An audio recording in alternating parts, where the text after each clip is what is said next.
Alam mo yung kusang loob na pagtulong, yung kabaitan, meron niyang magandang kapalit, meron niyang magandang karma.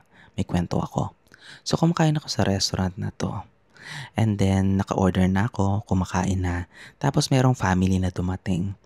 Ngayon, walang chance na maging magkakatabi sila because hindi ito by tables, para isang buong hilera siya ng mga chairs.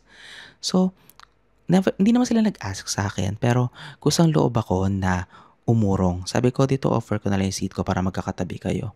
Sabi nila, okay lang. Sabi ko, okay lang naman. And then tuloy lang ako sa pagkain. And then after no, nag-insist sila na ilibre ako. Sabi nila, order ka kahit ano, libre namin. So ako, nahiya naman ako. Pero tinanong ko kung bakit. Sabi ko, bakit ka nalilibre? Parang okay lang naman ako. Sabi nila, bihira na daw kasi magpakita ng ganong kabaitan in any scenario. Parang ituloy ko lang daw yung pagiging mabait. So yun, nalibre ako ng burger. Ganun.